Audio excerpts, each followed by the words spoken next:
नमस्ते दोस्तों, classic books bye audio पिटारा में आपका स्वागत है।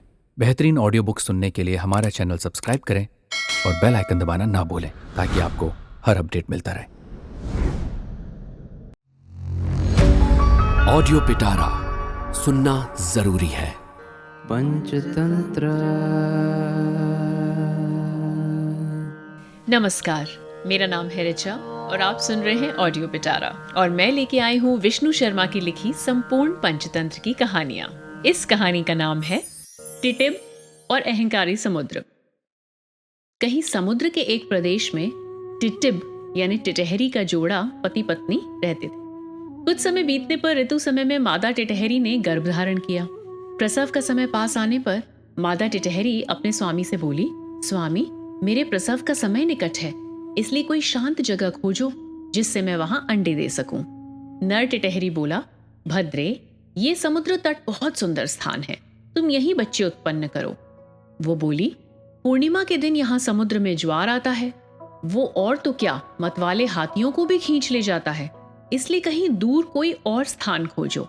ये सुनकर नर टिटहरी हंसकर बोला, तुमने सच कहा, परंतु समुद्र की क्या सामर्थ्य है जो मेरी संतान को दूषित करेगा? क्या तुमने नहीं सुना है, आकाश में उड़ने वालों का भी रास्ता रोकने वाले, बिना धुएं और बहुत डराने वाली आग में कौन मंदबुद्धि अपनी इच्छा से प्रवेश करेगा?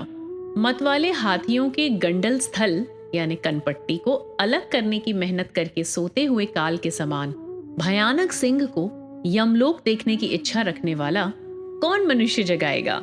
यमलोक में जाकर और निडर होकर कौन यमराज से कहेगा कि यदि तुम में कोई शक्ति हो तो मेरे प्राणों को हर लो?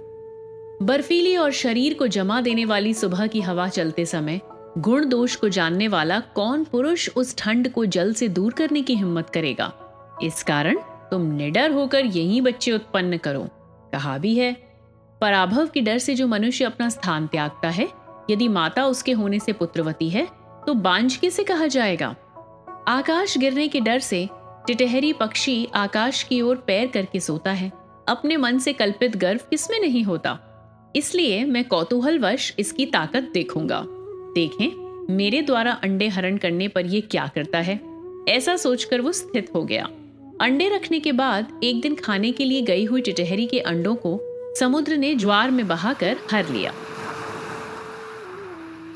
लौटकर आई मादा टिटहरी अपने प्रसव स्थान को खाली पाकर बिलखती हुई पति से बोली, ओ मूर्ख, मैंने तुमसे कहा था कि समुद्र के ज्वार से मेरे अंडे नष्ट हो जाएंगे, इसलिए बहुत दूर चलकर रखें, किंतु तुमने बेवकूफी तथा अहंकार के कारण मेरा कहा नहीं किया।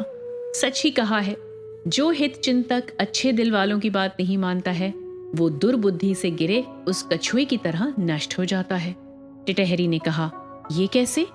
वो कहने लगी, अगली कहानी का समय, जिसका नाम है दुर्बुद्धि कछुआ और हंस।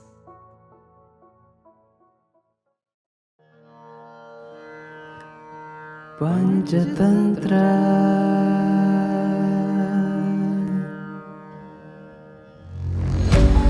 ऑडियो पिटारा सुनना जरूरी है। दोस्तों, आपको ये कहानी कैसी लगी हमें जरूर बताइएगा। लाइक और कमेंट कीजिए और अपने दोस्तों के साथ ये कहानी जरूर शेयर कीजिए। Thank you so much. Audio पिटारा सुनना जरूरी है।